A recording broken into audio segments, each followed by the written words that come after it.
Good morning students, class 12th। आज physics में हमारे पास है जो पार्ट है वैद्युत फ्लक्स और गॉस की प्रमेय। तो उसमें हमारे पास एक डेरिवेशन है गॉस की प्रमेय से। अनंत विस्तार की समतल आवेशित अचालक चादर के निकट वैद्युत क्षेत्र की तीव्रता हमने किसी बिंदु पे ज्ञात करनी है। तो ये हमने एक ABCD एक अचालक चादर ली है जिस पे हम आवेश को समान रूप से उस पर दिखा रखा है जिस प्लस प्लस से, और एक हमने काल्पनिक गॉसियन पृष्ठ बना रखा है जिसके यहाँ पे ये बेलनाकार पृष्ठ है। तो एक बिंदु P हमारा इधर साइड है, एक इधर P डैश बिंदु है, और एक यहाँ पे एक N बिंदु है जिस पे जो अल्पांश क्षेत्रफल dA वेक्टर है उसकी दिशा ऊपर की ओर है। इस P बिंदु पे E वेक्टर और dA वेक्टर एक ही दिशा में है, और सेम P डैश पर भी जो ये लेफ्ट साइड वाला है यहाँ पर भी E वेक्टर और dA वेक्टर की दिशा एक ही ओर है।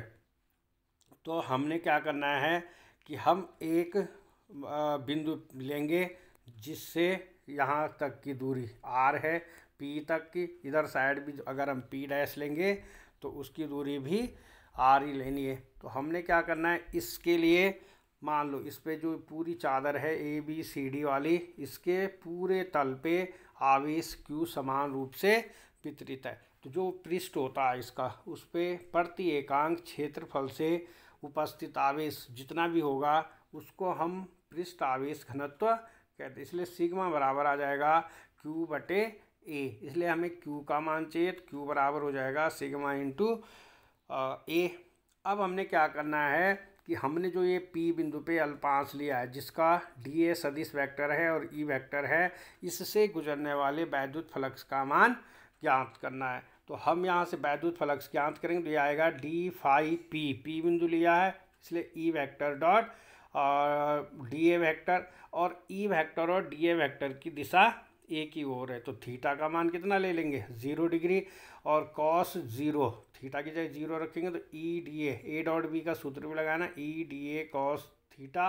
थीटा हमने 0 रख दिया और कॉस 0 का मान होता है 1। इसलिए इस P बिंदु से गुजरने वाले फ्लक्स का मान आ जाएगा d फाई P बराबर E इंटू DA।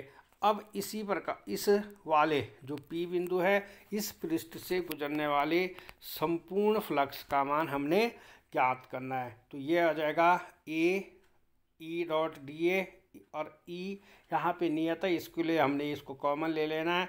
तो इस DA का मान हमारे पास इसका जो क्षेत्रफल होगा A के बराबर, इसलिए फाई P बराबर हो जाएगा E इंटू A। इसी प्रकार से जो P डैश है यहाँ पर भी EDA की दिशा एक ही ओर है, तो सेम यही स्थिति में cos 0 आएगा। इसलिए समीकरण नंबर 2 फाई P डैश पर भी हमने वैद्युत फ्लक्स का मान ज्ञात कर लिया। अब हमारे पास जो ये N बिंदु है, जो ये N दे दिखा रखा है यहाँ पे, इसको अगर हम देखते हैं तो N बिंदु पे DA का 90 डिग्री का कोण बन रहा है, और इससे भी हम अगर फ्लक्स का मान निकालें तो E vector dot DA vector आएगा, और ये आ जाएगा फाई N बराबर EDA कॉस 90 डिग्री। और कॉस 90 का मान 0 होता है, इसलिए N बिंदु से गुजरने वाले फ्लक्स का मान 0 हो जाएगा।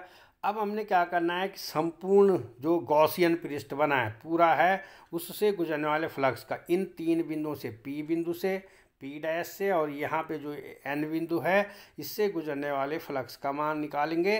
तो इन तीनों को जोड़ देना है। तो फाई P पे हमारे पास समीकरण नंबर 1 से 2 से और इस 3 से मान रख देंगे, तो ये आएगा E इंटू A प्लस 0, और E A जोड़ देंगे तो ये हो जाएगा 2EA, और 2EA जो मान आएगा वो समीकरण नंबर मान लेनी है। अब हमारे पास गॉस की प्रमेय से हमने फाई का मान ज्ञात करना है बराबर Q बटे एप्सिलॉन, और Q का मान हमने शुरू में निकाल रखा है जो ये पृष्ठ आवेश घनत्व से निकला है।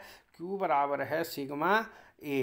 इन दोनों मानों को इक्वल कर देंगे तो ये आ जाएगा फाई बराबर Q बटे एप्सिलॉन 0 सिग्मा A बटे एप्सिलॉन, दोनों समीकरण इक्वल कर देंगे 4 और 5, तो A से A कट जाएगा तो E बराबर हो जाएगा सिग्मा बटे 2 एप्सिलॉन 0।